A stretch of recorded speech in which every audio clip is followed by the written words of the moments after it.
క్రీస్తునాథుని యందు ప్రియులకు సహోదరి సహోదరులారా, అతి పరిశుద్ధుడగు క్రీస్తేసు నామమందు ఈ వాక్యమును వినుచున్నటువంటి మిమ్మందరినీ దేవాది దేవుడు మన క్రీస్తునాథుడు మిమ్మలను ఆశీర్వదిస్తూ ఉన్నారు. ఈనాడు సామాన్య కాలపు 5వ ఆదివారంను మనం ప్రవేశించి ఉన్నాం. ఆ దేవాది దేవుని యొక్క వాక్య సందేశాన్ని ఆరంభించడానికి ముందుగా ఒక చిన్న కథను మీకు తెలియజేస్తా. ఒకానొక యవ్వనస్తుడు తాను తన మనసులో ఒక గాఢమైనటువంటి కోరిక ఒకటి ఉండేది. అది ఏంటి అంటే తాను పవిత్రంగా జీవించాలి అని ఇష్టపడేవాడు. తాను పవిత్రంగా జీవించాలని కోరిక కలిగి ఉన్నాడు. కానీ ఎన్ని సార్లు ఆ కోణములో ప్రయత్నం చేసినా ఏదో ఒక విధంగా తప్పు చేసేవాడు, పాపంలో పడిపోయేవాడు. అతడు విసిగిపోయాడు. నేను ఎన్ని సార్లు ప్రయత్నం చేసినా నన్ను నేను పవిత్రంగా బ్రతకలేకున్నాను, అలా ఉండలేకపోతున్నాను అని మనసులో బాధపడుతూ ఆలోచన చేస్తా ఉన్నాడు. ఒకసారి ఒక చక్కటి ఆలోచన వస్తుంది. అంతా ఈ మనుషులందరికీ ఈ సమాజం నుంచి దూరంగా వెళ్లి బ్రతుకుదాం. ఎవ్వరి జాడ లేకుండా మనం ఒంటరిగా వెళ్లి బ్రతుకుదాం. అప్పుడు పవిత్రంగా బ్రతకవచ్చు అనేటువంటి ఒక తలంపు అతనికొస్తుంది.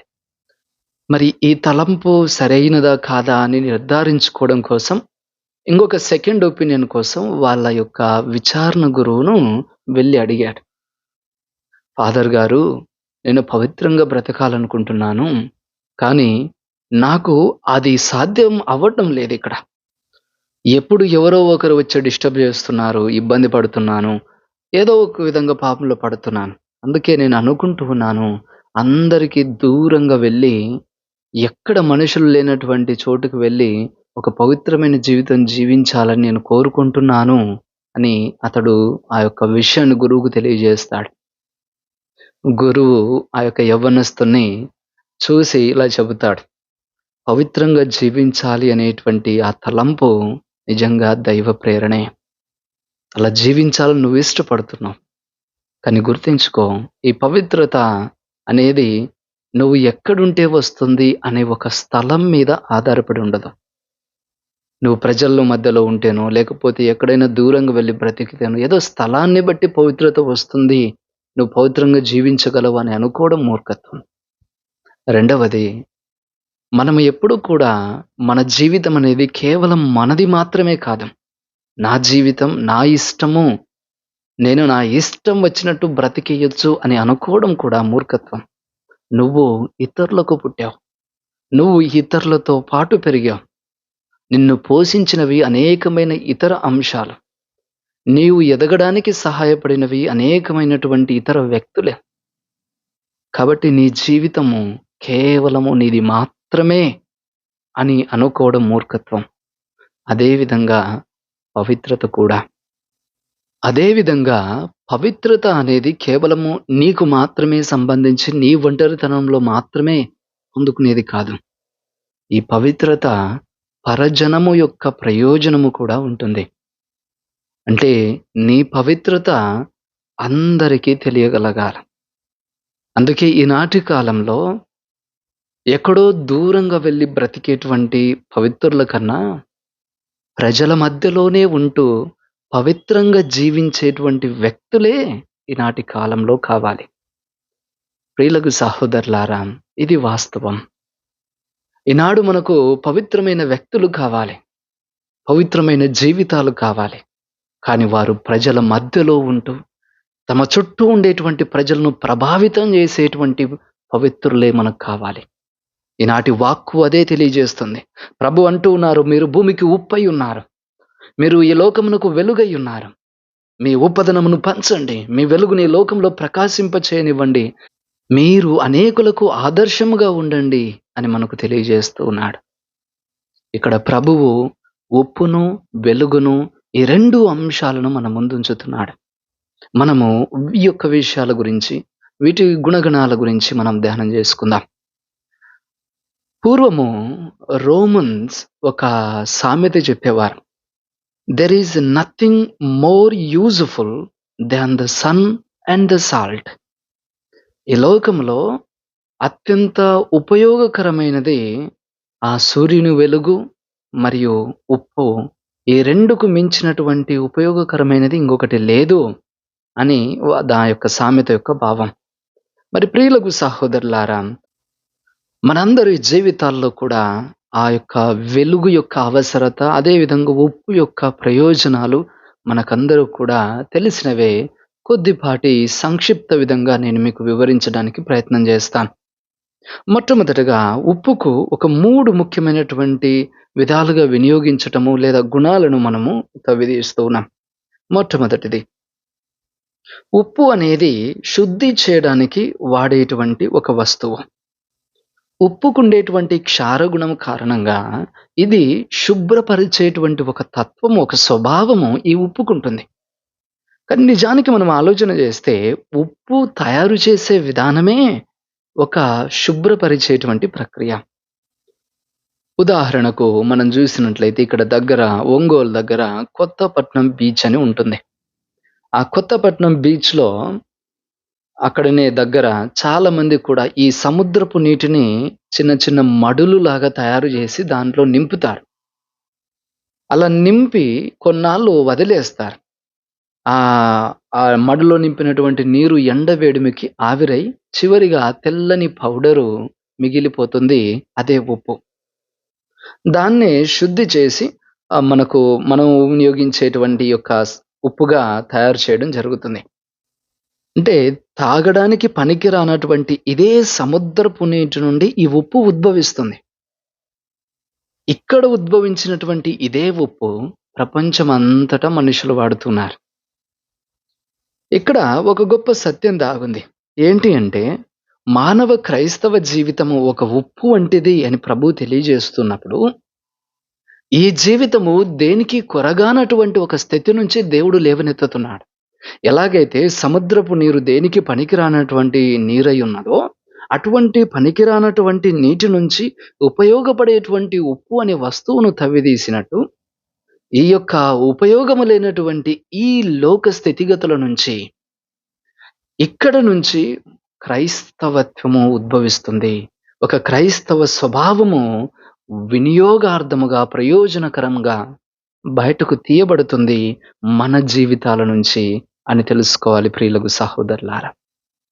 ఈ ప్రపంచంలో ఎక్కువ భూమి పైన సముద్రపు నీరే ఉంది. కానీ అది దేనికి వినియోగించబడదు. మిగిలిన కొద్దిపాటి భూమి పైననే మనుషులు నివసిస్తున్నారు. ఆ కొద్దిపాటి మనుషులు కూడా వారికి తాగడానికి నీరే ఉండదు. మనం కూడా చాలా ప్రాంతాల్లో చూస్తున్నాం. తాగునీటి కోసం ప్రజలు ఎంత ఇబ్బంది పడుతూ ఉంటారు. మరి ఈ భూభాగాన్ని ఎక్కువగా ఆక్రమించుకున్నది సముద్రపు నీరే. నీరే ఎక్కువ ఉంది. కానీ తాగడానికి మాత్రము నీరు సరిపోవడం లేదు. అంటే ఇంత నీరున్నా వినియోగించేటువంటి స్థితిలో ఈ నీరు లేదు. ఉపయోగపడదు. అందుకనే ఈ వ్యర్థమైనటువంటి ఈ నీటి నుంచి మనము ఉపయోగపడే ఉప్పదనం వచ్చినట్టే, ఈ వ్యర్థమైనటువంటి లోక స్థితిగతుల నుంచి దేవుడు మనల్ని నిలబెడతాడు. క్రైస్తవ జీవితం ఈ విధంగానే ఉంటుంది. ఇది లోకానికి అంతటికి కూడా ఉపయోగార్థమై ఉన్నది. లోకాన్ని మార్చగలిగేటువంటి శక్తి ఒక క్రైస్తవ జీవితానికే ఉంటుంది. అందుకే యోహాను స్వార్థికుడు ఒక మాట అంటాడు, నీవు ఈ లోకాన ఉన్నావు, కానీ ఈ లోకానికి సంబంధించిన వాడివి నువ్వు కాదు. నువ్వు ఈ లోకంలో ఉన్నప్పటికీ కూడా ఈ లోకానికి నువ్వు సంబంధించిన వాడివి కానే కాదు అని కరాఖండిగా వాక్కు చెబుతుంది.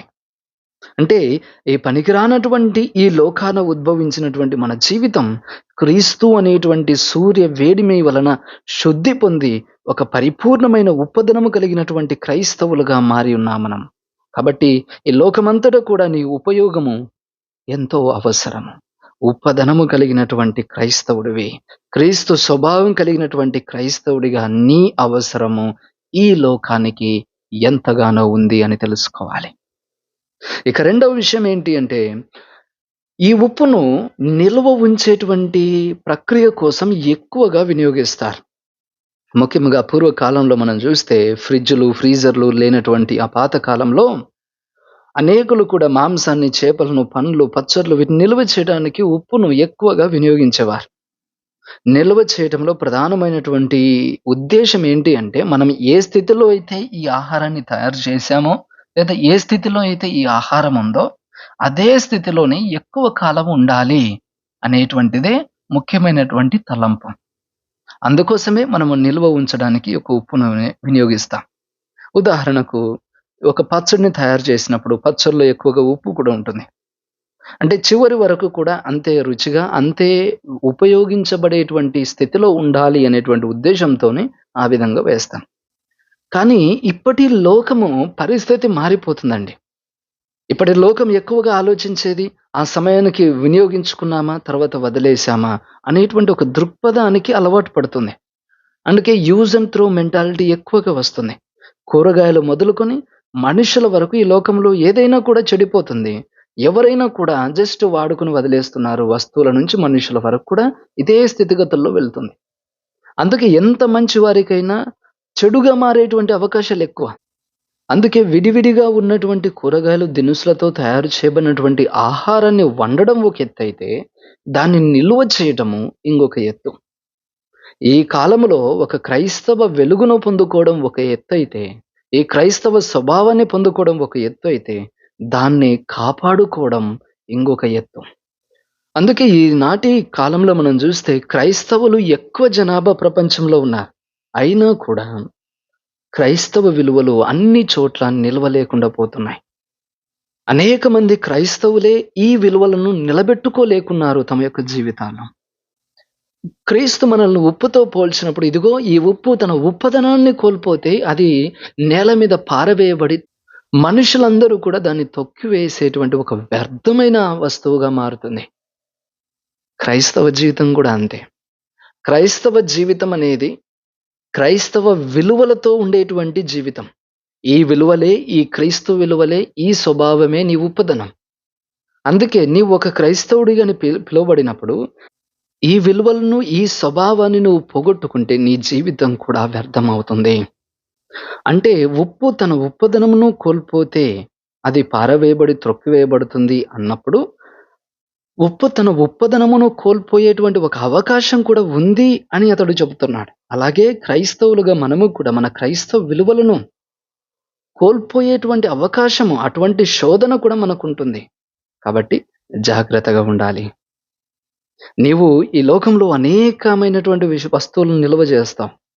మీ ఇంట్లో, మీ ఫ్రిడ్జ్‌లో మీ కూరగాయలను, కూల్ డ్రింక్స్ నిల్వ చేస్తావు. బీరువాలో ధనమును, దుస్తులను నిల్వ చేస్తావు. ర్యాక్స్‌లో బుక్స్‌ని నిల్వ చేస్తావు. షెల్ఫ్‌లో థింగ్స్‌ని నిల్వ చేస్తావు.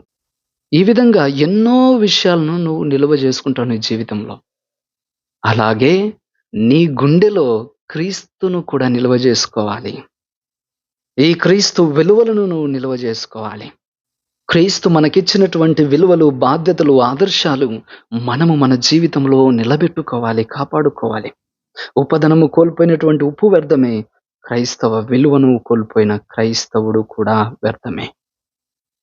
కాబట్టి ప్రియులకు సహోదరులారా, ఒక క్రైస్తవుడుగా మనల్ని మనము నిలువబెట్టుకోవాలి. మన స్వభావాన్ని, మన క్రీస్తు విలువను, ఈ సువార్త జీవన విధానాన్ని మనం కాపాడుకోవాలి. ఇంకొక తరానికి అందించడం కోసమైనా. మూడవ విషయం ఏంటి అంటే, ఉప్పు దేనితో కలుస్తుందో దానికి మంచి రుచినిస్తుంది. అది ఉప్పుగా ఉన్నంత వరకు అది కేవలం ఉప్పే. కానీ ఒక వస్తువులో, ఒక వంటలో దాన్ని కలిపినప్పుడు ఉప్పు అక్కడ కనుమరుగైపోయి ఆ వంట స్వభావాన్నే మార్చేస్తుంది. దానికి ఒక చక్కటి రుచినిస్తుంది. అంతటి ఆహారంలో అది కనుమరుగైపోతుంది. కానీ ఉప్పు యొక్క పరిపూర్ణత అక్కడనే బయటపడుతుంది రుచి ద్వారా. ఇది ఉప్పు యొక్క నిజమైనటువంటి స్వభావం. అందుకే మనం వంటలో తరచి చూస్తే మనకు ఎక్కడ ఉప్పు కనబడదు. కాకపోతే రుచి చూస్తే మాత్రము మనం వెంటనే గుర్తుపడతాం అక్కడ ఉప్పు తక్కువయింది అని. ఉప్పు చూడండి, అది కంటికి కనబడకున్నా వెంటనే తను ఉన్నానా, సరిపోయానా లేదా అనేటువంటి విషయాన్ని వెంటనే బయటకు తెలియజేస్తుంది. క్రైస్తవుడు ఈ లోకానికి ఉప్పై ఉన్నాడు అంటే, నువ్వు ఈ లోకంతో కలిసినప్పుడు ఈ లోకపు తీరే నువ్వు మార్చగలిగేటువంటి శక్తి ఒక క్రైస్తవుడిగా మనకుంది. ఈ లోకాన్ని, దీని రుచిని మార్చేస్తాం. దీని స్వభావాన్ని మార్చేస్తాం. నీవు నిజంగా ఈ లోకమే గనుక పాడైపోతూ ఉంది అంటే దానికి అర్థము ఇక్కడ ఉప్పదనం తక్కువైంది. క్రైస్తవ విలువలను జీవించడం తక్కువైంది. కాబట్టి ఈ లోకము అనేది పాపపు స్థితిలో ఎక్కువగా మనగలుగుతుంది. నీ క్రైస్తవ విలువలతో ఈ లోకపు తీరుని నువ్వు మార్చగలగాలి. ఈనాటి మొదటి పట్టణంలో అదే చెప్పడం జరుగుతుంది. ఇదిగో అనాథులను, అభాగ్యులను మీరు ఆదుకొనండి, వారికి సహాయం చేయండి. ఏమవుతుంది ఇలా చేస్తే? అక్కడ వాక్కు చెబుతుంది, అంధకారపు జీవితాన్ని కూడా మిట్ట మధ్యాహ్నపు వెలుగుగా మీరు మారుస్తారు ఇటువంటి మంచి కార్యాల ద్వారా. అక్కడ చెప్పబడిన ఆ మంచి కార్యాలన్నీ కూడా క్రీస్తు బోధనలో ఉన్నటువంటి సువార్త విలువలే. అందుకే ఆ సువార్త విలువలను మనం జీవిస్తే ఈ లోకానికి ఒక గొప్ప వెలుగును మనం పంచగలిగేటువంటి వ్యక్తులుగా ఉన్నాము. ఈ లోకాన్ని యొక్క తీరుని మనం మారుస్తాం ప్రియులకు సహోదరులారా. కానీ పూర్వము అనేక సార్లు ఒక క్రైస్తవ జీవితంలో గాని, క్రైస్తవ చరిత్రలో గాని, ఇతర చరిత్రల్లో గాని చూస్తే అనేక మంది పవిత్రంగా జీవించినటువంటి వ్యక్తులు ఎక్కువగా ఈ లోకం నుంచి దూరంగా వెళ్ళి ఎవ్వరితో కలవకుండా మనుషులందరినీ వీడిపోయి దూరంగా ఒంటరిగా జీవించి పవిత్రంగా జీవించినట్టే మనకు చాలా వరకు తెలుసు. అలా జీవిస్తేనే పవిత్రంగా ఉంటారు, అదే సాధ్యమవుతుంది అనేటువంటి ఒక కోణంలో కూడా చాలా మంది లేకపోలేదు నాటి కాలంలో. కానీ ఒక్కటి గుర్తుంచుకోండి, ఆ విధంగా దూరంగా వెళ్ళి బ్రతకడంలో కూడా పవిత్రత సాధ్యమే.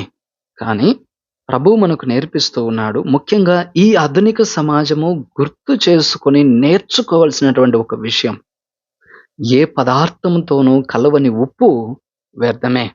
అదేవిధంగా ఈ లోకముతో కలవకుండా ఎంత పవిత్రంగా జీవించినా కూడా అది కనుమరుగైనటువంటి జీవితమే. ఉప్పు యొక్క పరిపూర్ణత ఒక ఆహారంలో కలవబడి ఆ ఆహారాన్ని అంతటినీ కూడా ప్రభావితం చేయడంలోనే ఆ ఉప్పుకు సంపూర్ణ పరిపూర్ణత వస్తుంది. ఒక పవిత్రమైన జీవితం కూడా మనుషులతో కలిసి మనుషులందరినీ కూడా పవిత్ర జీవితం వైపు నడిపించగలిగి ప్రేరేపించగలగడంలోనే ఒక పరిపూర్ణత ఈ క్రైస్తవ జీవితానికి వస్తుంది అని మనం తెలుసుకోవాలి. కాబట్టి ఈ లోకం నుంచి దూరంగా పారిపోవడం క్రైస్తవం కాదు. ఈ లోకములో ఉంటూ లోకాన్ని జయిస్తూ జీవించడమే నిజమైన క్రైస్తవ జీవితము, పవిత్రత జీవితం. అందులో ముఖ్యంగా ఈ ఆధునిక సమాజానికి ఇటువంటి జీవితాలే కావాలి. ప్రజల మధ్యలో ఉంటూ ప్రజలందరినీ ప్రభావితం చేయగలిగేటువంటి పవిత్ర జీవితాలు మనకు ఎన్నో అవసరం. ఈ లోకపు తీరు తెన్నులను మార్చగలిగేవి ఈ విధమైన బహిరంగ పరిశుద్ధ జీవితాలే. వాక్కు చెబుతుంది కదండి, దీపాన్ని వెలిగించి కుంచం కింద ఎవరు పెట్టరు కదా, దాన్ని దీపస్తంభము పైనే ఉంచుతారు. ఎందుకు దీపస్తంభం పైన ఉంచుతాం? ఎందుకంటే ఆ వెలుగు చుట్టూ ప్రకాశించాలి, ఇల్లు మొత్తం కూడా ఆ వెలుగు రావాలి. అందుకోసమే దాన్ని కాస్త ఎత్తైనటువంటి స్థానంలో ఉంచడము మనందరికీ తెలిసిందే. ఈ లోకములో క్రైస్తవుని జీవితం కూడా ఇలాగే ఉంది. నీవు ఒక ఉప్పుగా ఉన్నావు, ఒక వెలుగుగా ఉన్నావు అంటే నిన్ను హెచ్చింపబడేటువంటి స్థితిలో దేవుడు నిలబెడుతున్నాడు. నీవు ఈ లోకానికి వెలుగివ్వాలి. నీవు నీ మంచి మాటలతోనూ సత్క్రియలతోనూ అనేకమైనటువంటి విధాలుగా నీవు ఈ దేవునికి సాక్ష్యం పలుకుతూ 10 మందిలో ఉండాలి. ఉప్పదనం చూడండి, మనము ఉప్పును తీసుకున్నప్పుడు అది మనలో దాహాన్ని సృష్టిస్తుంది. ఉప్పు ఎంత ఎక్కువగా తీసుకుంటామో మనలో ఉప్పు స్థాయి ఎంత పెరుగుతుందో దాహం వేసేటువంటి స్థాయి కూడా ఎక్కువ అవుతుంది. మనం ఎక్కువ నీరు తాగాల్సినటువంటి అవసరత కూడా ఉంటుంది. అంటే మన శరీరంలో ఉప్పు శాతాన్ని బట్టి, దాని క్షార స్వభావాన్ని బట్టి మనలో దాహము యొక్క తీవ్రత మొదలవుతుంది. ఒక నిజమైన క్రైస్తవుడు కూడా ఇలాగే ఉంటాడు. అతనిలో ఈ ఉప్పదనం అనేటువంటి క్రైస్తవ స్వభావం ఆరంభమైనప్పుడు అతడు మరింతగా దేవుని కోసము తపిస్తాడు, మరింతగా దేవుని కోసము దాహము కలిగి ఉంటాడు. దప్పికగొనినటువంటి దుప్పి నీటి కోసము నిరీక్షించినట్లుగా నా హృదయము నీ కోసము ఆశ కలిగి ఉందని కీర్తనకారుడు అంటాడు. ఆ విధంగా దేవుని యొక్క స్వభావంలో మనము జీవితం ఆరంభమైనప్పుడు మరింతగా నేను దేవుని చేరాలి అని దేవుని కోసము ఒక తపన, ఒక గాఢమైనటువంటి కోరిక మనలో ఆరంభమవుతుంది. అది మనల్ని మరింత దగ్గరగా క్రీస్తును చేరుస్తుంది. కాబట్టి ప్రియులకు సహోదరులారా, మనము ఈ క్రైస్తవ జీవితమందు ఈ వెలుగును మన చుట్టూ ఉండేటువంటి జనమునకు ప్రకాశించగలగాలి. ఒక ఆదర్శ జీవితము జీవించగలగాలి. ఈ లోకములో నీవు నిజంగా క్రైస్తవ వెలుగు వంటి వెలుగును పొందుకొని ప్రకాశించే స్థితిలో ఉంటే దాన్ని ఆర్పివేయడము అసాధ్యం. ఇప్పుడు మండుతున్నటువంటి ఒక దీపము మీద దాన్ని ఆర్పడానికి ఒక వ్యక్తి తన పక్కన ఉండేటువంటి ఒక వస్త్రాన్ని దాని మీద విసిరాడంట. ఆ వస్త్రము ఆ యొక్క దీపానికి తగిలి, ఆ దీపం యొక్క నూనె దానికి తగిలి, ఆ మంట దానికంటి, అప్పటి వరకు చిన్న దీపమే. ఆ దుప్పటి ఎప్పుడైతే దాన్ని ఆపేయాలి అనేటువంటి ప్రయత్నం చేస్తుందో, ఇప్పుడు ఆ దుప్పటిని దహించగలిగిందంట ఆ చిన్న దీపం. ఒక చిన్న వెలుగును ఆపడానికి ప్రయత్నం చేస్తే అది మహా వెలుగయింది. ఒక చిన్న నిప్పు రవ్వ ఒక పెద్ద విస్తారమైనటువంటి అడవినే కాల్చివేయగలిగినంత బలము దాంట్లో ఉంటుంది. క్రైస్తవ జీవితం కూడా అంతే. ఈ క్రైస్తవ జీవితం వెలిగేటువంటి దీపం. ఈ జీవితాన్ని ఆర్పేయాలని ఎంతమంది ప్రయత్నం చేస్తే అది మహాజ్వాలగా ప్రకాశవంతమవుతుంది. ఇప్పటి వరకు మన క్రైస్తవ్యము ఇంతగా వెలుగగలిగింది, వ్యాపింప చేయగలిగింది అంటే ప్రాచీన కాలం నుంచి ఇదే జరిగింది. ఈ వెలిగేటువంటి క్రైస్తవ జీవితాలను ఆర్పివేయాలని, నాశనం చేయాలని అనేకులు కూడా ప్రయత్నం చేశారు. కానీ ఇది మహా వెలుగుగా, గొప్ప ప్రకాశవంతమైన జ్వాలగా రగిలి ప్రపంచాన్ని చుట్టుముట్టింది. ప్రపంచమంతటా ఈ క్రైస్తవం వ్యాపింపబడింది ప్రియులకు సహోదరులారా. కాబట్టి ఈ క్రైస్తవులను హింసించగలిగేటువంటి స్థితిగతులు ఇప్పట్లో మనం చాలా చూస్తున్నాం. కానీ మనమే గనుక ఈ విశ్వాసమందు స్థిరంగా, బలంగా నిలబడగలిగామా, ఈ యొక్క చిన్న జ్వాలనే మహాజ్వాలగా, మహా గొప్ప ప్రకాశముగా ఈ లోకంలో మారుతుంది ప్రియులకు సహోదరి సహోదరులారా. అందుకే క్రైస్తవ్యమును రూపుమాపాలని ప్రయత్నించే కొద్దీ ఇది మరింత బలంగా మన క్రైస్తవ్యము నిలబడగలుగుతుంది. దేవుడు అటువంటి గొప్ప శక్తిని మనలో దాచి ఉంచాడని మనం తెలుసుకోవాలి. అందుకే నీలో ఉన్నటువంటి ఈ శక్తి, ఈ వరము, ఈ బలము, ఈ ప్రకాశము, ఈ ఉప్పదనము, ఈ క్రీస్తు స్వభావము అందరికీ పంచనివ్వండి. ఒక ప్రకాశవంతమైన వెలుగుగా నీ జీవితం ఉండనివ్వు. ఈ లోకము యొక్క తీరుతెన్నులని ప్రభావితం చేసి మార్చగలిగేటువంటి రీతిగా నీ జీవితము ఈనాడు మార్చబడాలి ప్రియులకు సహోదరులారా. కాబట్టి ఆ దేవాది దేవుని ప్రార్థన చేద్దామండి. దేవా, మా క్రైస్తవ జీవితాలు మీరు ఉప్పుగా ఉండాలి, ఈ లోకానికి మీరు వెలుగుగా ఉండాలని మీరు కోరుకున్నారు. ఆ స్థితిలో ఉండడానికి నేను సమ్మతిని తెలియజేస్తున్నాను. నేను కూడా అలా ఉండాలని నేను ఆశపడుతున్నాను. నాకు ఆ కృపనివ్వు తండ్రి. నాలో ఆ వెలుగును రగిలించనివ్వు. నాలో ఆ ఉప్పదనాన్ని పెంచనివ్వు. దీనిని 10 మందికి చూపించగలిగి అందరినీ కూడా మీ ఆదర్శవంతమైన స్థితిలోనికి రాబట్టడానికి నా వంతుగా నేను ప్రయత్నం చేయగలిగేటువంటి ఆ కృపలో, ఆ వరములతో, ఆ పవిత్రాత్మ శక్తితో నన్ను నింపమని ప్రార్థిస్తున్నాను అని మనము ప్రార్థించుకుందాం. ప్రభువు మిమ్ము హేరాళముగా ఆశీర్వదించుదురుగాక. ఆమేన్.